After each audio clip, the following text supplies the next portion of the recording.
Uma cozinheira inocente tem o pescoço posto na corda da forca, enquanto o pai dela é brutalmente surrado na frente de uma multidão sedenta de sangue. Puxe a alavanca! Grita o príncipe sorrindo. Mas no exato momento em que a execução deve começar, uma pessoa que todos achavam que havia perdido a vida se levanta no meio da praça e caminha até o patíbulo. Ninguém vai acreditar no que acontece em seguida. O vapor sobe como uma cortina espessa, carregando o cheiro acre de alho poró, refogando na manteiga e o doce embriagador de maçãs caramelizadas. A cozinha do castelo de Pedra Fria não é um lugar de silêncio.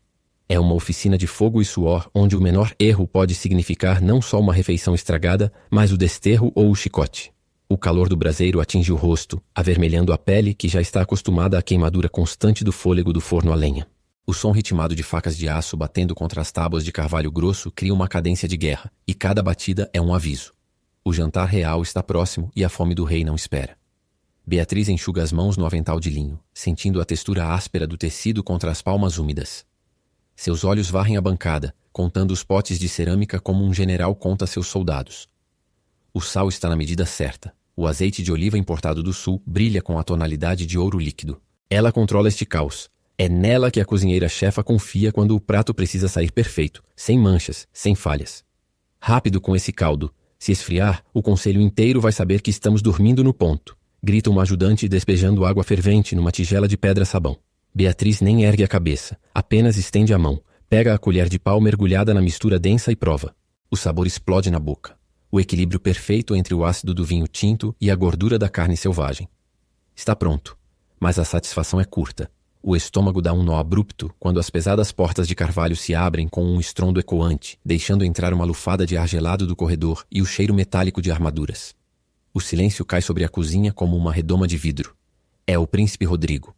Ele caminha com a arrogância de quem nunca pisou em lama, as botas de couro polido fazendo um som soturno e rítmico contra as pedras do chão. Beatriz endireita a coluna, o coração disparando contra as costelas, não de medo, mas de reverência. Ele é a autoridade. É a mão que segura a bolsa que paga o remédio para o pai.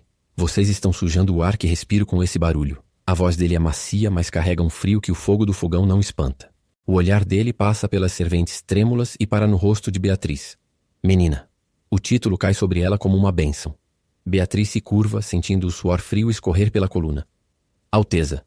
O ensopado está no ponto, conforme o senhor pediu. Ele se aproxima. Não cheira a comida. Cheira a incenso caro e a algo podre, disfarçado por perfumes cítricos. Ele encosta na bancada, ignorando a higiene, e observa o caldo escuro. O rei tem apetite caprichoso esta noite. Dizem que até os inimigos de sua majestade gostariam de provar o que sai desta cozinha. Ele sorri, e os dentes parecem demais para a boca. Você preparou o vinho que selecionei. O da garrafa selada com cera vermelha? Beatriz assente freneticamente, a memória da garrafa aparecendo na mente. Era um vinho raro, guardado na adega sob 7 chaves. Sim, Alteza. Está arejando. Eu mesma coloquei as especiarias na taça para abri-lo, como mandou o protocolo. A confiança cega a faz sorrir de volta. Ela vê ali um príncipe atencioso, preocupado com o paladar do irmão. Rodrigo pousa uma mão pesada no ombro dela. O toque é possessivo, mas ela o interpreta como afago paterno, a esperança de um aumento ou de um favor futuro. Sua mão é leve, Beatriz. O reino precisa de pessoas leais que saibam servir sem questionar. Conte comigo. Ele afasta a mão e o anel de ouro rasga levemente o tecido do ombro do vestido dela. Não decepcione. A cabeça daqueles que decepcionam, bem, tende a rolar longe. Ele sai, rindo baixinho, deixando a cozinha respirar novamente. A tensão diminui. Os caldeirões voltam a chiar. Beatriz solta o ar que prendeu, sentindo um orgulho morno no peito. O príncipe confia nela. Ela é importante. A segurança de seu Beto está garantida por mais um mês. Ela precisa de ar. Pegando um cesto de ervas que precisam de lavagem, ela empurra a porta dos fundos, aquela que dá para o pátio de serviço onde o lixo é descartado. O cheiro muda abruptamente do conforto do cozido para o fedor de esgoto e água parada. O frio da noite exterior crava na pele suada. Ele não te escolheu por causa da tua mão leve, menina. A voz vem de uma pilha de caixotes de madeira podre à sombra da muralha. Lúcio. O mendigo que vive nas redondezas, sujo, com um cheiro de cachorro molhado e folhas secas que faz Beatriz franzir o nariz. Ele não é um perigo, é apenas um incômodo. Um pedaço de paisagem urbana que ela prefere ignorar. Lúcio salta do chão com uma agilidade assustadora para quem parece não ter comido em dias. Seus olhos são vivos, muito vivos, e fixos nela com uma urgência que a deixa desconfortável. Sai daqui, Lúcio. Os guardas podem te ver e eu não quero problemas. Tu não ouves o cheiro? Ele se aproxima devagar, sem querer assustar. Quando ele passa, o ar fica enjoado. Não é perfume, é veneno. Ele está armando algo, Beatriz. Olhei nos olhos dele quando ele trouxe o vinho. Não é para o rei beber, é para o rei morrer. E tu és a colher que vai envenená-lo. Beatriz ri, um som seco e incrédulo. Ela aperta o cesto contra o peito, sentindo as folhas de salsa se esmagarem sob a pressão dos dedos. A ideia é absurda. O príncipe Rodrigo, leal, devoto, fazendo isso? E por que colocaria a culpa em uma simples cozinheira? Lúcio é louco. A vida na rua comeu a razão dele. Você está bêbado ou maluco? O príncipe é um homem de Deus. Vá pedir esmola em outro lugar. Ela remexe no bolso da saia e tira um pedaço de pão amanhecido, duro como pedra. Toma. Come e vai dormir. Pare de falar bobagem. Ela joga o pão em direção a ele. Lúcio não tenta pegar o alimento. Ele a encara com uma tristeza profunda, uma piedade que irrita Beatriz. Teu pai, o velho Beto. Ele murmura. Se o cordel arrebentar, vai cair em cima de quem te ama. Cuidado com a taça, menina. Ele se recolhe para as sombras, fundindo-se com a escuridão do beco imundo. Beatriz dá de ombros, afastando o aviso como se afasta uma mosca importuna. Loucura. A cidade está cheia de gente que não tem o que fazer. Ela tem trabalho. O rei espera. O príncipe confia nela. Ela volta para o calor da cozinha, sentindo-se superior a toda aquela sujeira lá fora. Totalmente alheia de que o chão sob seus pés está prestes a virar areia movediça. O calor na cozinha do castelo de Pedra Fria não era apenas temperatura. Era uma entidade física que espremia os pulmões. O cheiro de gordura de ganso gotejante nas brasas enchia o ar, pesado e agridoce, misturado ao perfume acre do alho fresco sendo triturado sob a lâmina de cobre. Beatriz enxugou a testa com o dorso do braço, deixando um rastro de farinha na pele suada. O coração batia no ritmo das colheres de pau batendo contra os caldeirões de ferro. Tim, tim, tim. O banquete de coronação do príncipe como regente não esperava por ninguém. Ela verificou o molho de romã. A cor estava perfeita, um vermelho profundo e brilhante. Qualquer erro ali significava não apenas a perda do salário, mas a fome do seu Beto em casa, tossindo no colchão de palha. A responsabilidade era um peso nas têmporas. A porta de carvalho pesado rangeu nos gonzos, deixando entrar uma lufada de ar frio que fez a chama do fogão tremular. O príncipe Rodrigo entrou. Ele não cheirava a fumaça ou a comida. Ele cheirava a lavanda e a ferro, um cheiro limpo que parecia ofender a sujeira honesta do trabalho dela. Beatriz endireitou as costas num reflexo condicionado de reverência. Está tudo pronto, minha senhoria? A voz dela saiu mais trêmula do que gostaria, raspando a garganta seca. Rodrigo caminhou até a bancada de mármore, seus dedos enluvados deslizando sobre a superfície fria, sem encostar na comida. Ele sorriu, aquele sorriso que parecia desenhado sem chegar aos olhos escuros. O rei tem o estômago delicado nestes últimos dias, Beatriz, e confio muito no seu toque. Sabe, minha mãe dizia que o amor é o melhor ingrediente, e você, coitada, tem muito amor a dar para aquele pai doente. Ele parou ao lado da jarra de vinho tinto, o melhor da adega real, já aberto e respirando para o prato principal. Rodrigo inclinou-se, o rosto tão perto que ela podia sentir o hálito doce de confeitaria. Ele pegou um pequeno frasco de vidro escuro que retirou da dobra da túnica, despejando um líquido incolor que desapareceu instantaneamente no líquido rubro. Um pouco de anis para dar corpo, ele murmurou, os olhos cravados nos dela, desafiando qualquer questionamento. Não quer que o rei a decepcione, quer? A reputação de uma cozinheira se faz na boca de quem come. Beatriz sentiu um arrepio gelado subir pela espinha, ignorando o instinto que gritava para derrubar a jarra. Afinal, ele era a autoridade. Ele era o príncipe. Quem era ela para duvidar da palavra dele? Ela baixou a cabeça, submissa, a falha fatal cegando-a com a cortina da obediência. Como ordenar, Alteza? Será servido com todo o respeito. Ele bateu de leve no ombro dela, o toque pesado e possessivo. Traga você mesma. Quero que vejas a alegria no rosto dele. O salão principal era um turbilhão de seda, risos falsos e o som metálico de talheres batendo contra a prata de finíssima qualidade. A cada passo que Beatriz dava com a bandeja nas mãos, o calor do molho parecia queimar através do pano. O cheiro de cera de vela queimada e perfumes caros sufocava o cheiro da comida. O rei Afonso estava sentado à cabeceira, pálido, o olhar perdido, mas acenando para o povo com aquela bondade cansada. Rodrigo estava à sua direita, o rosto uma máscara de preocupação filial. Quando Beatriz pousou o prato à frente do monarca, as mãos dela tremiam tanto que o pires tilintou. O príncipe pegou a jarra de vinho. Irmão, um brinde à sua saúde eterna e ao excelente trabalho desta garota que do nada veio para nos servir. Ele serviu o vinho. O líquido escuro girou no cálice de ouro. O rei sorriu para Beatriz, um sorriso grateiro, e levou o cálice aos lábios. Obrigado, minha jovem. O aroma está peculiar. O rei bebeu. Um gole longo. O tempo parou. O som da orquestra parecia afastar-se, como se estivessem submersos em água. De repente, o rei largou o cálice. O som de vidro se quebrando no chão de pedra foi como um tiro de canhão. Afonso agarrou a garganta, o rosto ficando púrpuro instantaneamente, os olhos se revirando para trás, enquanto o corpo se contorcia na cadeira de veludo. O grito da Condensa Elvira rasgou o ar. O caos explodiu. Beatriz congelou. A jarra de vinho ainda estava na mão dela, manchando a toalha da mesa. O estômago revirou-se, a bile subindo, queimando a garganta. Isso não era possível. Ela não tinha feito nada. Antes que ela pudesse soltar o prato e correr em direção ao rei para ajudar, a mão de um soldado a agarrou pelo cabelo, puxando a cabeça para trás com violência. A dor aguda no couro cabeludo a arrancou do choque. Segurem essa assassina. A voz de Rodrigo ecoou pelo salão, transbordando uma fúria teatral que não combinava com o sorriso de segundos atrás. Ela envenenou o nosso rei. Eu vi. Eu a vi colocar o veneno no vinho. Não. Eu não fiz. Ele é que pôs. Beatriz gritou, chutando as pernas da mesa, o prato escorregando e caindo com um estrondo ensurdecedor. O molho vermelho se espalhou pelo chão como uma ferida aberta. Ninguém olhou para o príncipe. Todos os olhos estavam nela, cheios de ódio, de fome de sangue. A confiança cega dela nas autoridades transformou-se numa armadilha de ferro que se fechava ao redor do pescoço. O rei estava morto, e ela era a bode expiatória perfeita.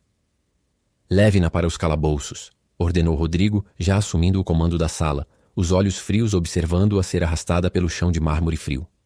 Amanhã, o povo terá justiça. Se esse tipo de narrativa visceral e cheia de reviravoltas te deixa com água na boca, não esqueça de curtir o vídeo e se inscrever no canal para não perder o próximo capítulo dessa história. A jornada está apenas começando. O som de prata batendo na pedra soou como um martelo de carrasco. Taças viradas, vinho tinto espalhando-se em goteiras lentas sobre a toalha de linho branco, manchando o tecido como uma ferida aberta que não cicatriza. O cheiro estava enjoativo, uma mistura ácida de albarato com o odor metálico do sangue que escorria do nariz do rei. Tudo isso emparedado pelo calor suarento de 50 corpos apertados na sala do banquete. O ar estava pesado, difícil de puxar para dentro dos pulmões. Beatriz segurava a bandeja de prata com tanta força que as bordas cortavam a polpa dos dedos, mas ela não sentia dor, apenas um formigamento entorpecedor que subia pelos braços. Fora! Todos para fora! Ninguém toca no corpo! A voz do capitão da guarda cortou o murmúrio da corte, mais afiada que as facas de aço carbono que ela passava a noite inteira afiando na cozinha. A multidão de nobres se abriu, medrosa, um bando de galinhas assustadas ciscando no chão de pedra polida. O rei jazia imóvel, o rosto pálido tomando um tom de cera, a espuma rosa borbulhando nos cantos da boca. Beatriz sentiu o estômago dar um nó apertado, como se tivesse engolido um osso de peixe inteiro. O príncipe Rodrigo estava de joelhos, os ombros tremendo. Mas quando ergueu o rosto, os olhos dele, não havia lágrimas. Havia uma fome fria, uma certeza que gelava o sangue. Foi ela. Eu vi a maldita colocar o veneno no cálice. Agarrem essa assassina. O dedo do príncipe apontou, gordo e ornado com um anel de rubi que valia mais que a vida de toda a família de Beatriz. Ela piscou confusa, as pupilas dilatadas procurando uma lógica naquele caos. O dedo tremia, mas apontava direto para o peito dela. A bandeja pesou 1 tonelada nas mãos suadas. Eu? Não, não, senhor. Eu apenas servi o prato. O vinho estava na garrafa, lacre do armazém real. Eu mesma verifiquei o selo de cera. Um homem surgiu das sombras da coluna de carvalho, encardido, cheirando a urina de esgoto e fumaça de rua. Lúcio. Ele se agarrava à cortina de veludo, os olhos arregalados piscando febrilmente para ela. É uma ratoeira, menina, não fala nada. Vamos agora. Ele tentou puxar o braço dela, a pele áspera e quente tocando o antebraço de Beatriz, transmitindo uma urgência viscosa. Ela recuou, espantada, quase derrubando a bandeja. Aquele homem era sujo, era um marginal, um problema de saúde pública. Ela não podia sair correndo com um vagabundo no meio da cerimônia. Ela tinha que explicar. Tinha que mostrar que o procedimento da cozinha era infalível. A ordem sempre funcionava no fogão. Se o sal estava forte, você corrigia com açúcar. Se o molho talhava, você despejava água fervida. Era só arrumar a bagunça. Chega, Lúcio. Vá para longe. O senhor capitão sabe que eu trabalho aqui há anos. Eu não faria isso com o rei. Ele elogiou o cozido ontem. Ela deu um passo à frente, ignorando o puxão do mendigo, batendo com a bota no chão de pedra fria. O coração batia contra as costelas como um pássaro preso numa gaiola, mas a cabeça dela tentava organizar o desastre em etapas. Passo 1. Mostrar o registro de entrada dos gêneros. Passo 2. Provar a lealdade ao uniforme. Passo 3. Voltar para o fogão antes que o caldo queime. O capitão da guarda não olhou para ela nos olhos. Ele olhou para a própria bainha da espada, limpando uma mancha imaginária de gordura. A barba dele farfalhou ao mover o maxilar, um som seco e ríspido. Prendam-na e busquem o velho, aquele que manca. A ordem caiu como uma panela de ferro fundido no chão. Não houve discussão. Não houve espere, vamos verificar os livros da dispensa. Aço rangendo. Elmos de metal roçando uns nos outros. Um som de dentes moendo pedra que fez o cabelo de Beatriz eriçar. 2 soldados avançaram, as armaduras pesadas rangendo com o movimento, o cheiro de metal frio e ferrugem invadindo o espaço pessoal dela, sufocando o cheiro do vinho. Mas esperem. O lacre. Vocês têm que checar o lacre. A voz dela subiu de tom, fina, trêmula, desaparecendo no eco da sala grande. Ela não estava correndo. Como ela poderia correr se não tivesse cometido crime algum? Se corresse, estaria admitindo culpa. A lei protegia os inocentes. O rei era justo. O capitão Moraes tinha comido o pão dela no Natal passado. Tinha elogiado a massa da torta. Ele não podia acreditar nisso. Uma mão enluvada de couro cru agarrou o cabelo dela, puxando a cabeça para trás com violência. O couro cabeludo doeu. Uma dor aguda e nítida que trouxe lágrimas instantâneas aos olhos. A bandeja escorregou. Bateu no chão de pedra com um estrondo ensurdecedor, rolando e parando aos pés do príncipe, cercada pela poça de vinho. O barulho ecoou pela sala, mas ninguém riu. Ninguém falou. O silêncio era pior que o grito. Não resista, criatura. O tribunal vai ouvir seus gritos, não sua lógica de cozinheira. A respiração de Beatriz parou. O frio do chão subiu pelos joelhos, onde tinham jogado ela. O cheiro de vinho podre no chão agora cheirava a morte. Lúcio tinha sumido nas sombras como um rato. O pai... Tinham falado do pai.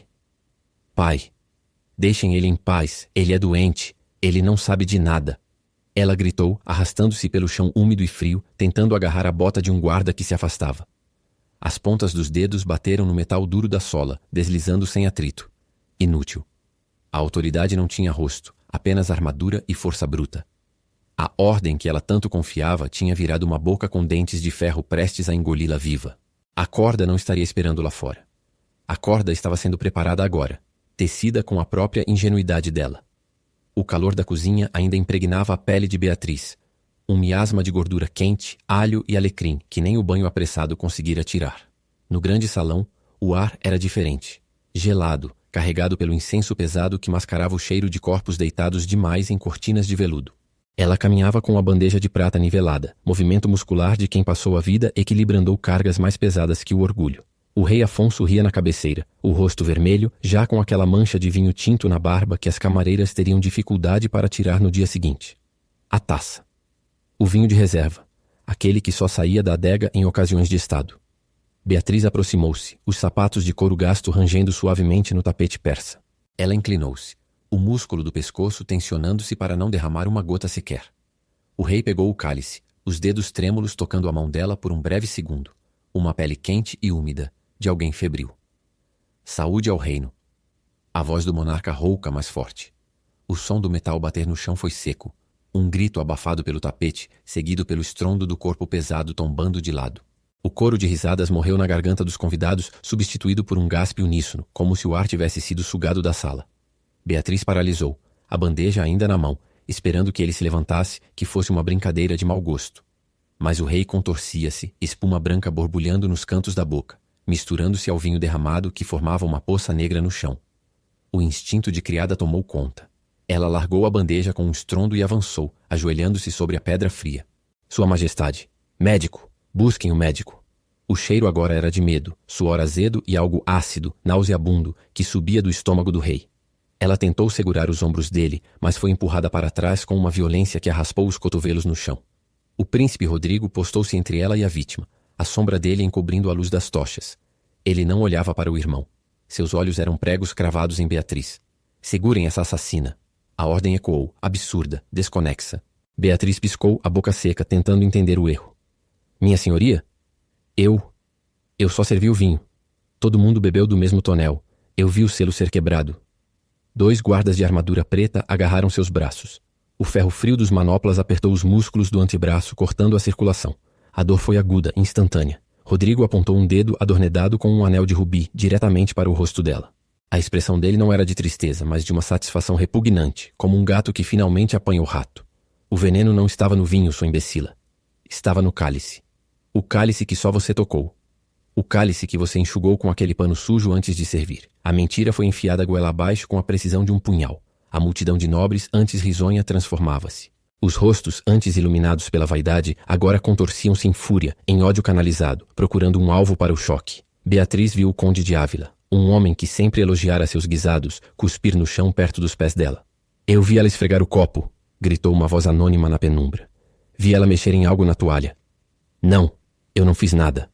A voz dela saiu fina, trêmula, a confiança na autoridade estilhaçando-se como o cálice no chão. Vocês conhecem meu pai? Eu sirvo este castelo há anos. Isso é loucura. Leve-a para os calabouços. A voz de Rodrigo era grave, final, sem apelação. Amanhã o povo saberá o preço da traição e vai cobrar de vocês mesmos se não protegerem seu novo rei. Ela foi arrastada. As costelas bateram no degrau da plataforma, tirando o fôlego. As pernas chutavam o ar, procurando apoio onde não havia. A última coisa que viu antes da pesada porta de carvalho se fechar e mergulhar tudo na escuridão foi o corpo do rei Afonso, imóvel no chão, e o príncipe Rodrigo, ajustando a própria coroa, com um sorriso que não chegava aos olhos. O cheiro de mofo e fezes do porão subiu para reencontrar o cheiro do banquete, mas agora era tudo que ela tinha. O mundo que ela conhecera, onde o trabalho duro e a lealdade eram moedas de troca, acabara de ser dissolvido pelo veneno da mentira. A corda já estava sendo trançada. O chão de pedra sorve o calor do corpo mais rápido do que a grelha quente absorve a gordura de um suíno. É o pensamento automático que atravessa a mente de Beatriz, tonta, com o zumbido nos ouvidos parecendo o fervurar de uma caldeira prestes a explodir. A escuridão do calabouço não é a paz da noite. É um peso físico, úmido, cheirando a mofo e urina velha. Ela tenta mover os pulsos, mas o ferro frio morde a pele, lascando-a onde ela já tentou se debater. Não entende. Ela seguiu o protocolo. Acreditou na ordem. Acredita que se explicar com calma, se disser que o vinho veio lacrado da adega real, alguém com estrela no peito vai acenar com a cabeça e liberá-la. É a falha nela, a crença cega de que a louça não quebra se você tiver cuidado. Não adianta chorar, panelinha. O príncipe já assinou o papel. Amanhã, ao meio-dia, você dança. A voz do carcereiro é áspera, lixa pedregosa batendo no tímpano. Ele chuta a tigela de pão duro através das grades. O som metálico ecoa, followed by the skittering of rats. Beatriz se encolhe, sentindo o cheiro azedo do arroz vencido misturado ao próprio sangue que escorre do canto da boca. Onde está a justiça? Onde está o capitão da guarda que a cumprimentava na entrada do serviço?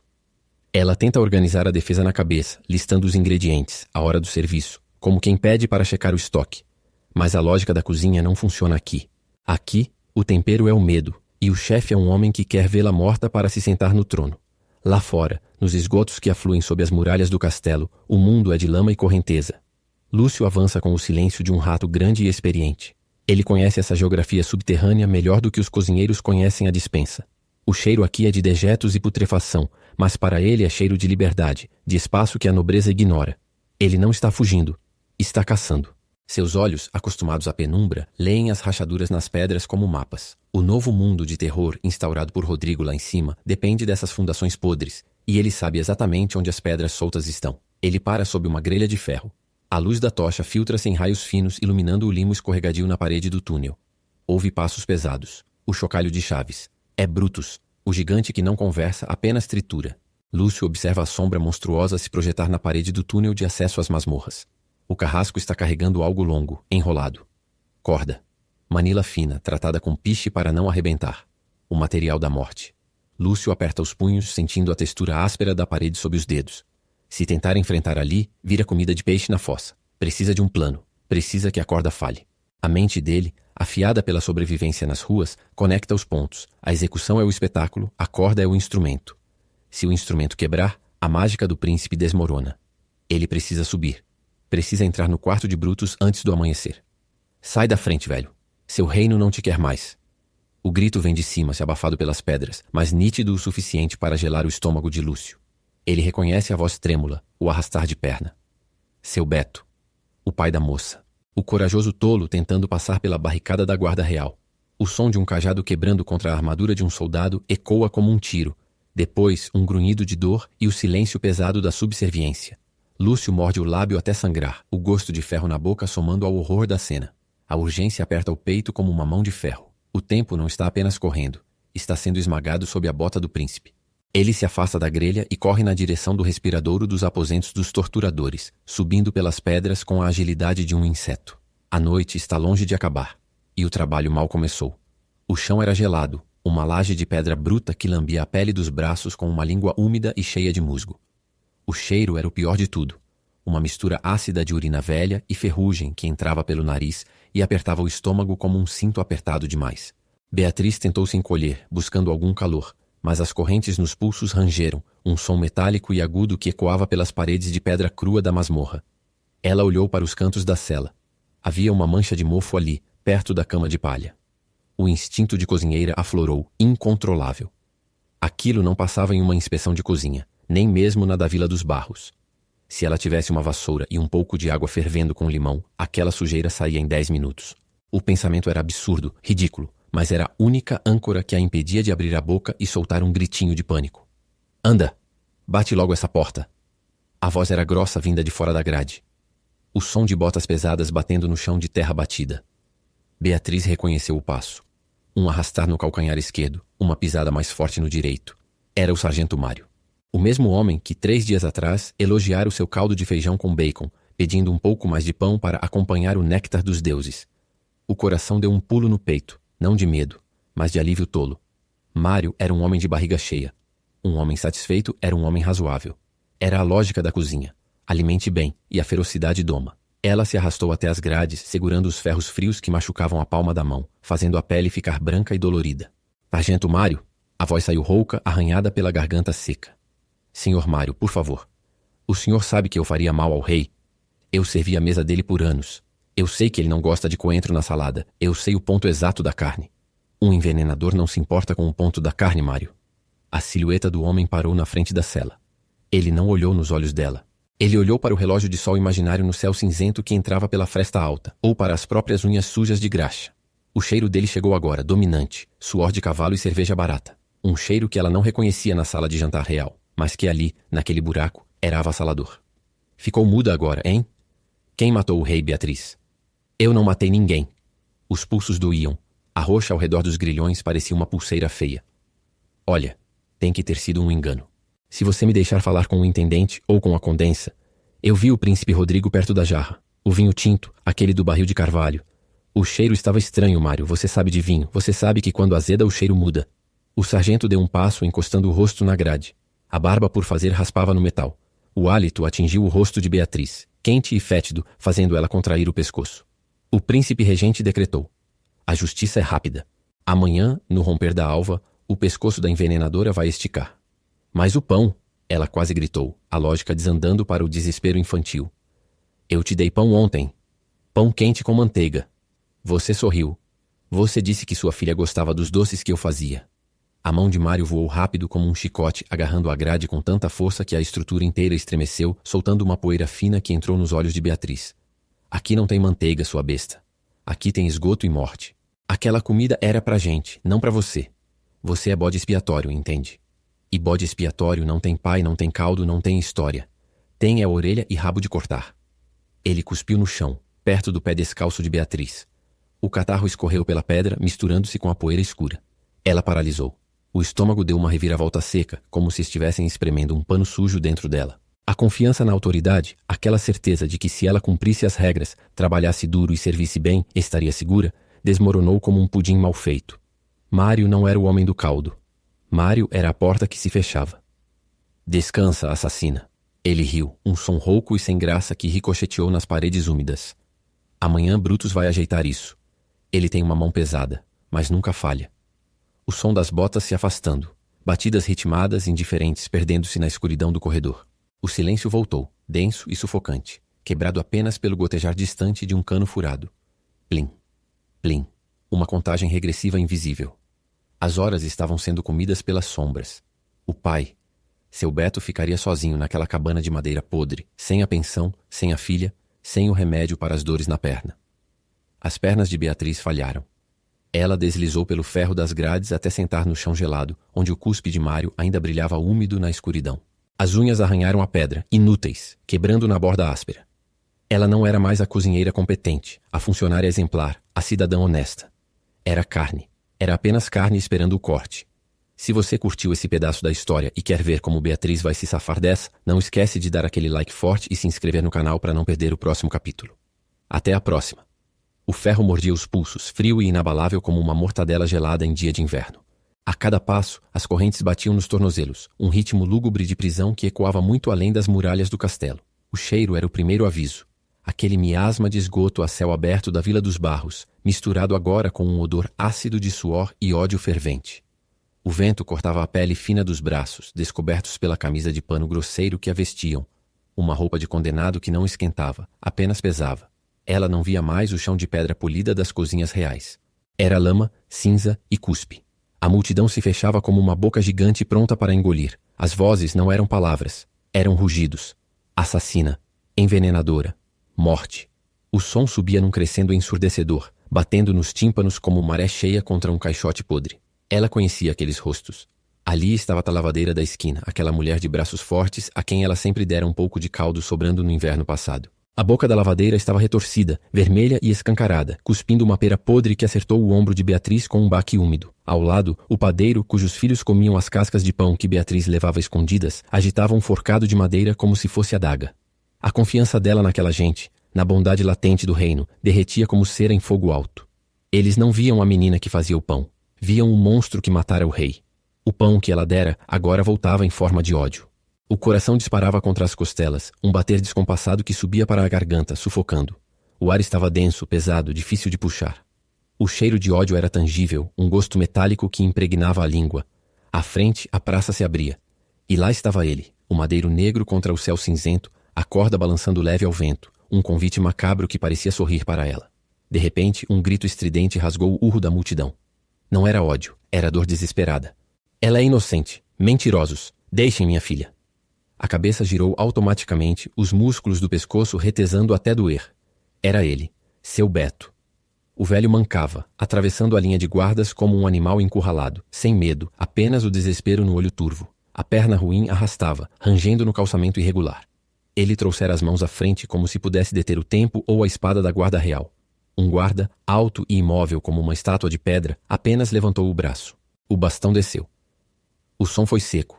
Um estalo de galho seco partindo, seguido pelo gemido gutural de um homem que tem o ar roubado de si. Beatriz gritou. O som saiu rouco, estranho, nem parecia dela.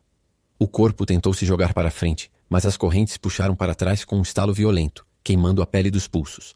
Ela viu o sangue jorrar da testa do pai, tingindo a túnica surrada dele de carmesim vivo, escorrendo pelo rosto envelhecido e entrando nos olhos que ele mantinha fechados pela dor.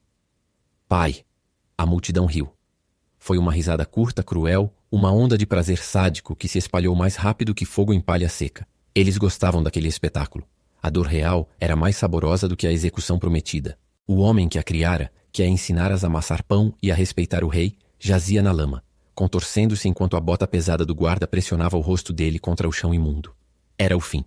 A esperança, aquela ideia tola de que a justiça prevaleceria se ela apenas explicasse a verdade, se curvou e morreu ali na lama, ao lado do corpo ferido do pai. O estômago revirou, vomitando o nada que havia dentro. O cheiro de ferro agora era sangue dele, misturado ao fedor da multidão. Ela não estava mais caminhando para a forca. Ela já estava morta por dentro. Só restava o espetáculo final. O cânhamo áspero roçou a pele fina do pescoço de Beatriz, trazendo uma recordação tátil imediata das cordas que usava para amarrar pacotes de farinha na cozinha. Só que esta era fria, impregnada de um cheiro de mofo e morte recente. O madeiramento do patíbulo rangeu sob as botas pesadas de Brutus, um som grave e ameaçador que vibrou no peito dela, misturando-se ao zumbido ensurdecedor de seus próprios ouvidos.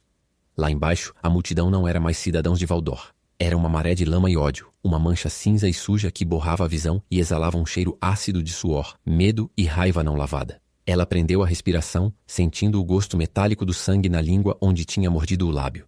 A crença cega na justiça, a falha que a levara até ali, se partiu como um prato barato. Ela não era mais uma cozinheira esperando que o rei protegesse seus servos. Ela era carne moída para a máquina de poder de Rodrigo. "Acabem com isso!" gritou uma voz qualquer da turba, seguida por uma onda de tomates podres que batiam nas pernas do patíbulo com um som úmido e nojento. Lúcio sentiu o cotovelo de um homem mais forte acertar sua costela, mas ele não recusou. O ar estava viciado, pesado, difícil de puxar para os pulmões. Ele precisava chegar mais perto. Seu plano de sabotagem estava feito, a corda podre estava no lugar, mas se algo falhasse, se a gacheta prender, ele precisava estar lá para arrancar aquele mecanismo das entranhas. Ele empurrou uma mulher que berrava por sangue, sentindo o tecido áspero do vestido dela e o calor do corpo febril. A fuga dele não era correr para longe, mas mergulhar no centro da boca do monstro. Beatriz viu o príncipe Rodrigo dar um passo à frente. Ele estava impecável, o tecido de veludo azul escuro sem uma mancha de lama, em um contraste insultante com a sujeira da praça. Ele sorriu, aquele sorriso de quem está vendo um gato brincar com um rato antes da morte final. O reino agradece seu sacrifício. Involuntário, murmurou ele, a voz suave, carregada de um veneno mais letal que o que usara no irmão. Foi o estopim. O estômago de Beatriz revirou, mas o vômito que subiu foi contido pela raiva. Ela percebeu a hesitação minúscula no olhar de Brutus, olhou para a multidão e, pela primeira vez, não viu rostos de pessoas que ela alimentara, mas monstros. Ela não tinha mãos livres nem espada, mas tinha a verdade, e ela ia cuspi-la na cara deles mesmo que fosse seu último ato. O veneno não estava no prato. O grito rasgou a garganta seca mais alto do que o som da chuva começando a cair, batendo na madeira podre. A morte está sentada ao vosso lado, usurpador. A multidão parou de gritar por um segundo, o choque silenciando o barulho como um tapete molhado abafando fogo. Rodrigo perdeu a postura, os lábios brancos de raiva, o rosto contorcendo-se em uma careta feia. Puxem a alavanca. Agora! Berrou ele, a voz falhando, desesperado. Brutus girou o corpo pesado, a mão coberta de calos e cicatrizes segurando a barra de ferro. O metal cantou ao se mover, um som agudo de tensão liberada. O madeiramento do patíbulo estalou, o som seco de uma fratura iminente. Lúcio viu o movimento. Ele estava a apenas 2 metros. A guarda real fechava o círculo. Ele não tinha mais tempo. Com um urro surdo, tirado do fundo de uma vida de rejeição, ele atirou-se contra as pernas do guarda mais próximo, sentindo o metal frio da armadura e a dureza dos ossos, usando o peso do corpo para derrubar o homem e abrir um buraco na muralha de aço. O cheiro de terra molhada invadiu suas narinas enquanto ele rolava na lama, levantando-se num movimento febril, pronto para o momento em que a corda se desfizesse, pronto para lutar com as próprias mãos se necessário. A alavanca desceu. O tempo pareceu engrossar, viscoso. Beatriz sentiu o chão desaparecer sob seus pés, mas em vez de pânico, uma certeza absoluta tomou conta de suas veias. Ela não ia morrer hoje. E se morresse, não seria sozinha.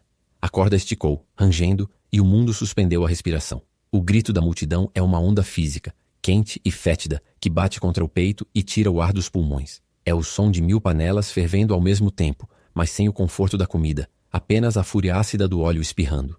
A corda áspera roça o pescoço, deixando um rastro de queimadura e medo, enquanto os guardas empurram pela rampa de madeira que range sob o peso das botas sujas de lama. Cada degrau é um esforço tremendo, as pernas pesadas como se tivessem sido feitas de pedra do calçamento da praça.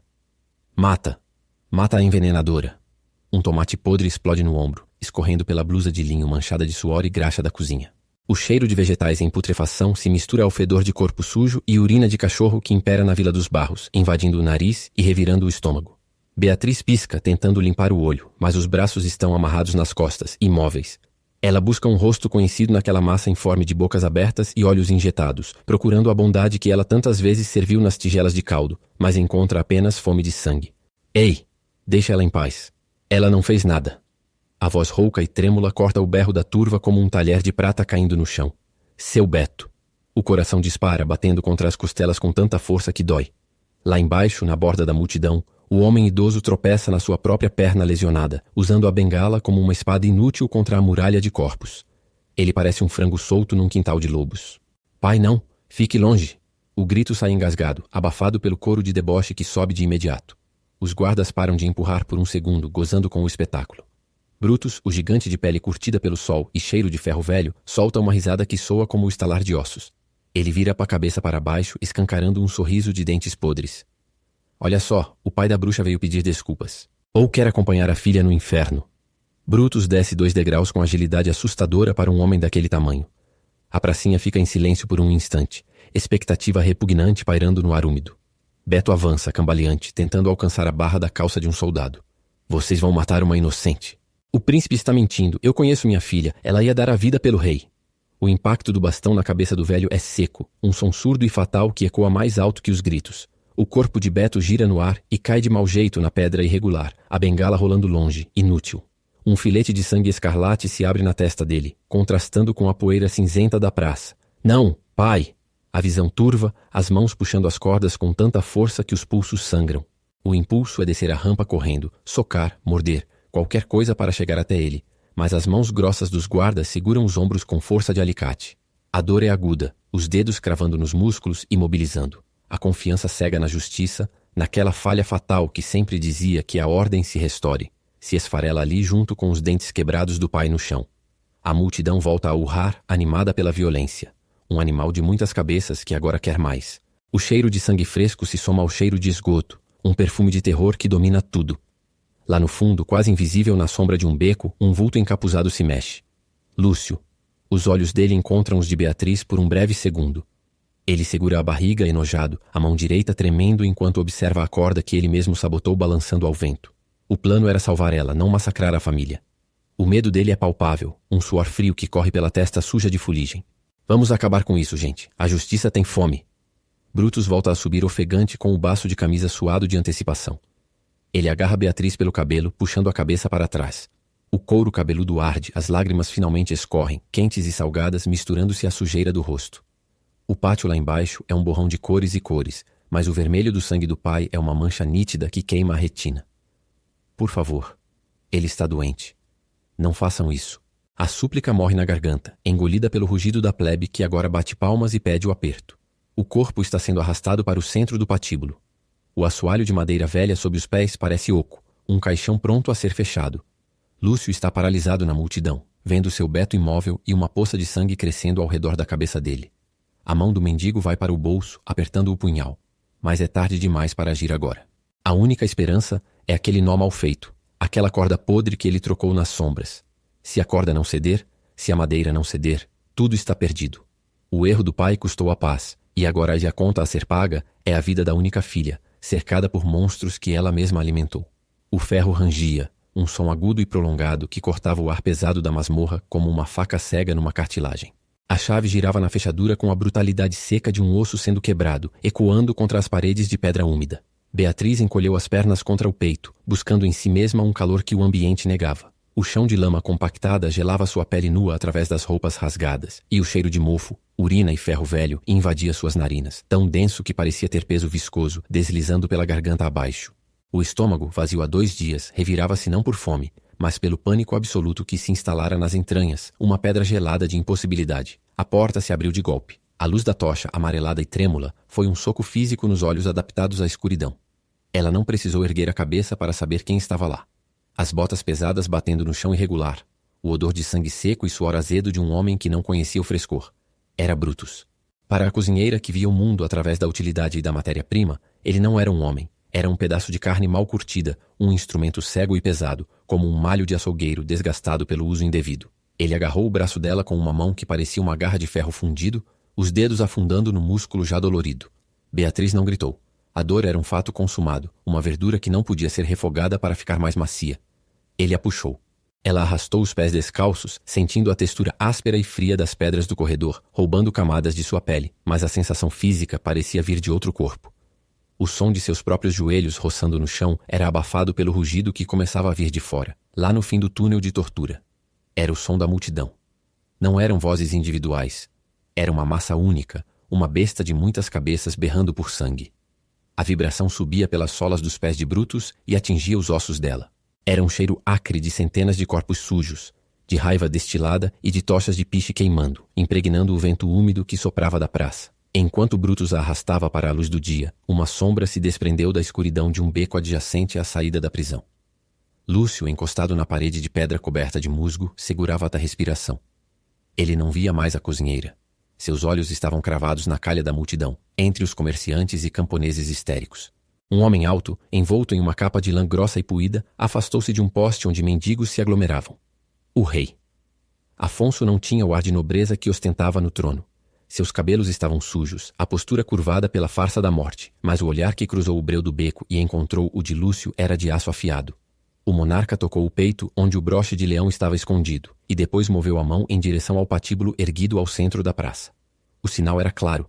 A corda estava podre, o povo estava cego, e a verdade estava prestes a ser servida crua. Lúcio apertou o punho da adaga escondida em suas faixas. A última peça de resistência estava no lugar. O caos era apenas o caldo onde a verdade cozinharia. Mas Beatriz via apenas o horror. A luz do dia, cinzenta e opaca como prata velha, a cegou quando foi empurrada para o pátio de carga. O carrinho de madeira, com as rodas imensas e manchadas de usos anteriores, esperava. A madeira estava preta pela umidade e pelo tempo, áspera ao toque.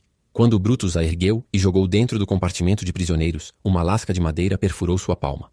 Ela apertou a mão, sentindo o sangue quente escorrer entre os dedos, uma sensação vividamente real em meio ao pesadelo. A multidão, ao ver a prisioneira, estourou. Uma onda sonora de injúrias e assobios a atingiu como uma maré. Tomates podres e pedras voaram em sua direção. Uma pedra acertou sua têmpora com um estalido seco. A dor veio latejante, acompanhada pelo calor do líquido escorrendo pelo rosto.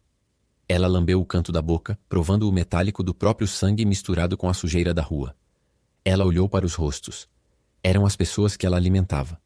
A mulher que comprava salsa, o moleiro que pedia pão queimado para os porcos. Agora, seus olhos eram apenas brancos dilatados, bocas abertas expelindo veneno, dentes amarelos mordendo o ar. Ela procurou um traço de compaixão, um vestígio da humanidade que ela conhecia na cozinha. Não encontrou nada.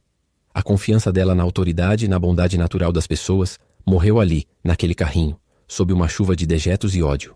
Sentou-se no fundo de madeira, balançando com o movimento do veículo que começava a se mover. O cheiro de alcatrão das cordas do patíbulo chegava até ela avassalador. A forca se erguia no alto do cenário como uma cruz sinistra. O madeiramento rangia ao vento. Seu Beto estava morto para ela, assassinado pela falta dos remédios que ela não podia comprar. Ou talvez espancado até a morte na tentativa de salvá-la. Não importava. O mundo era um lugar frio e sem sabor. Ela fechou os olhos, resignada a ser apenas mais um corpo descartado na receita sangrenta do príncipe, permitindo que a escuridão a levasse, enquanto os gritos de morte eram o som de seu fim. O metal rangia contra o metal, um som seco e definitivo que cortou o urro da multidão como uma lâmina cega. O braço do carrasco Brutus desceu com todo o peso de sua maldade, puxando a alavanca que deveria enviar Beatriz para o inferno. O estalar dos mecanismos de carvalho ecoou duro no peito de quem estava perto demais, seguido por um silêncio microsegundos antes do baque. Mas o baque não foi de um corpo se esticando até o estalo do pescoço. Foi um tombo surdo, mole, de saco de batatas descartado no chão de madeira podre. A corda de cânhamo, sabota de Porlúcio, desfiou-se instantaneamente, virando pó nas mãos de Brutus. Beatriz caiu de joelhos, o ar entrando nos pulmões em guinchos ofegantes, o cheiro de urina e suor rançoso da plataforma subindo-lhe pelo nariz e sufocando a alma. Morte. Morte. A horda na praça demorou a entender. Eles viam a menina debruçada no chão, viva, sem o pescoço quebrado. A confusão transformou o grito uníssono em um zumbido de 1000 abelhas furiosas. Lá do estrado, o príncipe Rodrigo apertou o corrimão de pedra até os nós dos dedos ficarem brancos, o rosto vermelho de ódio inchando contra o colarinho de veludo. É uma farsa, berrou o príncipe, a voz falhando. O carrasco, acabe com ela agora com a espada. Brutus avançou, a espada longa saindo da bainha com um chiado metálico, sombrio e letal. Beatriz enrolou-se em si mesma esperando o frio do aço, mas antes que a lâmina pudesse descer, uma figura suja e encardida saiu de trás de um barril de lixo no centro da praça. Lúcio subiu num caixote de madeira, as pernas trêmulas, mas o olhar firme de quem não tem nada a perder. A corda não arrebentou por acaso. A voz rouca dele raspou o ar. Eu vi os capangas do príncipe pagando o boticário para o veneno do rei. Eu vi o rodo mandar colocar o vidro no copo da menina. A multidão girou como uma manada assustada. Olhares desconfiados voltaram-se para o palanco real. Rodrigo estremeceu, a certeza do poder tremendo nas pernas. Mentira! Prendam esse mendigo! Ordenou, mas os guardas hesitaram. A mão na espada não avançava. Foi quando o sino da catedral tocou, um gongo grave e profundo que não vinha do campanário, mas do meio da turba. A multidão se abriu como um mar vermelho, forçada pela presença física de algo que não se via há dias. Um homem alto, com a capa puída de um peregrino, avançou. A cada passo, o cheiro de terra molhada e mentol parecido com o dos ungüentos reais invadia as narinas de quem passava. Ele parou aos pés do patíbulo. A cabeça de Beatriz ergueu-se, os olhos inchados de lágrimas vendo apenas botas de couro gastas. O homem subiu os degraus com uma dignidade que fez Brutus recuar, espada em riste, mas trêmulo. O peregrino passou por Beatriz, colocando uma mão pesada e quente no ombro dela, um conforto físico que queimava o frio do medo, e depois se virou para essa praça. Puxou o capuz. O sol pálido bateu no rosto marcado pelo tempo, mas vivo. Muito vivo. Afonso? O sussurro veio de uma velha vendedora de frutas, ecoando como um trovão. Não procureis fantasmas, povo de Valdor, disse o rei, a voz carregando aquele peso de aço forjado que anos de autoridade conferem. O único fantasma aqui é a ambição que tenta me usurpar o trono. Rodrigo soltou um guincho, recuando até ficar encostado na parede do palácio, o suor escorrendo pela testa e misturando-se ao pó de arroz. Irmão, isso é impossível. Você está morto. Morte é o que você preparou para esta menina e para o nosso pai, Rodrigo, disse Afonso, apontando para Beatriz, que se agarrava às pernas da sua túnica. Morte é o cheiro que você trouxe para este castelo. Mas a verdade, meu irmão, a verdade é como comida boa. Demora para ficar pronta, mas quando se serve, ninguém fica com fome de mentira. O rei virou-se para a guarda da frente, homens que Beatriz via todos os dias comerem na cozinha. Capitão, quem é o seu verdadeiro rei? O homem que deitou com a princesa para atrair o irmão? Ou quem está aqui, vivo, defendendo o povo? O capitão olhou para a espada, para o príncipe trêmulo e para o rei imponente. O metal da armadura dele estalou ao elevar o braço, apontando a lança para o peito do usurpador. Prendam-no! Pela honra! O grito que subiu da praça não era mais de sangue, mas de alívio delirante. Esmurrando o ar, gritando o nome de Beatriz, o povo virou a fúria contra o homem no balcão. Lúcio sorriu, o sangue escorrendo do corte na testa, vendo Beatriz ser erguida pelo rei, não mais como ré, mas como filha da cidade que acreditou na justiça até o último segundo. A corda no chão, feita de trapos, era a única prova de mentira que eles precisavam ver. O alvoroço na praça não era mais o urro de fera sedenta por sangue, mas um murmúrio confuso de acordar de um pesadelo coletivo. O cheiro denso de ódio e suor frio dava lugar ao aroma de terra batida molhada pela chuva repentina que começava a cair, lavando a lama, mas não as manchas na alma de quem clamara por morte inocente. Beatriz sentia o chão de pedra irregular, roçando as bochechas onde se encontrava, o coração ainda martelando contra as costelas como um pássaro tentando escapar de uma gaiola, o pulso disparado ecoando nas têmporas. Brutus, o carrasco, jazia imobilizado no chão, algemado pela própria guarda, o olhar perdido e vazio, desprovido daquela autoridade sádica de minutos atrás. O som das correntes arrastando contra as lajes era áspero, metálico, lembrando o ruído de panelas bim-bim jogadas no chão após um serviço mal feito. Não muito longe, o príncipe Rodrigo e a condessa Elvira eram arrastados. As roupas nobres agora rasgadas e sujas, misturando o veludo caro ao lodo da rua, a humilhação pintada em seus rostos pálidos com a mesma intensidade da maquiagem que Elvira usava para esconder a crueldade. Seu Beto mancava em direção a ela, ignorando a dor na perna lesionada.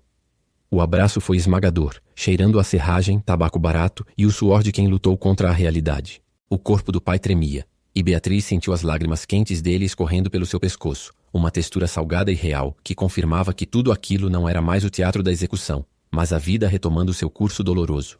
O rei Afonso desceu do patíbulo com a gravidade de quem carrega o peso de muitos anos e uma traição familiar. Ele não correu, caminhou. Essa capa de veludo estava empapada, mas a postura era ereta. Ao chegar perto da jovem cozinheira, ele ignorou a coroa imaginária que a multidão tentava colocar nele e estendeu a mão para ajudar Beto a levantar a filha. O toque do rei era quente, firme, um contraste brutal com a frieza daquela manhã. Erramos o prato, filha. Deixamos a ambição estragar a comida. A voz dele era rouca, mas alcançava todos os ouvidos. Mas a mesa está posta de novo. Beatriz limpou a sujeira do rosto, as mãos sujas e trêmulas, tocando o avental branco que agora estava manchado de óleo da forca e da lama da rua. Ela olhou para o lado. Lúcio estava ali, encostado em um pilar de madeira da praça. Ele não corria para aplaudir. Ele apenas observava, com aquele olhar de quem vê as entranhas da cidade. O ex-mendigo trocou um olhar com ela, um silêncio que falava mais alto do que qualquer discurso real. Era o reconhecimento de quem sobreviveu ao mesmo incêndio. O pão que ela lhe dera dias antes parecia ficar entre eles, invisível, selando uma dívida que não era de dinheiro, mas de vida. A multidão, que minutos antes queria ver seu pescoço esticar, agora baixava a cabeça envergonhada, ou murmurava elogios tímidos. A lealdade daquela gente era um caldo ralo, mudando de cor conforme a temperatura do momento. Mas para Beatriz e Lúcio, pouco importava a aprovação da massa. O que importava era o silêncio que se seguia ao caos. O rei assentiu para Lúcio, um gesto quase imperceptível, sinalizando que o homem que vivia nas sombras agora teria um lugar à luz. Não seria um título nobre, talvez, mas um propósito. Um cargo de confiança. O reino precisava de olhos que enxergassem onde a luz não alcançava, e ninguém knew melhor as entranhas de Valdor do que ele. A chuva caía mais forte agora, lavando o sangue imaginário da praça. Beatriz respirou fundo, sentindo o ar gelado entrar nos pulmões, limpando a fumaça do veneno e do medo. O castelo ao longe, aquele monstro de pedra fria que ela tanto temia, agora parecia apenas um prédio, um lugar de trabalho. O terror da autoridade se quebrara. Ela olhou para Lúcio mais uma vez, e um sorriso tímido, quase imperceptível, desenhou-se no canto da boca dele. Não era o final de conto de fadas com príncipes encantados. Era algo melhor, mais sólido. Era a promessa de um amanhã onde a verdade tinha sabor, mesmo que amargo. Vamos embora, Beatriz, disse o pai puxando-a devagar. Temos jantar para fazer. Desta vez, a gente escolhe os ingredientes. Ela se virou dando as costas para a forca quebrada, sentindo o peso do avental, mas aliviada do peso da morte. O novo normal não era perfeito. Tinha marcas de cicatrizes e medos residuais, mas era dela, deles. E pela primeira vez na vida, ela sentia que não estava servindo à mesa dos outros, mas cozinhando o próprio destino. Se essa história te mexeu por dentro e você quer ver mais narrativas assim, cheias de reviravoltas e personagens que lutam até o fim, não esqueça de deixar seu like e se inscrever no canal para não perder nenhum novo episódio. Até a próxima!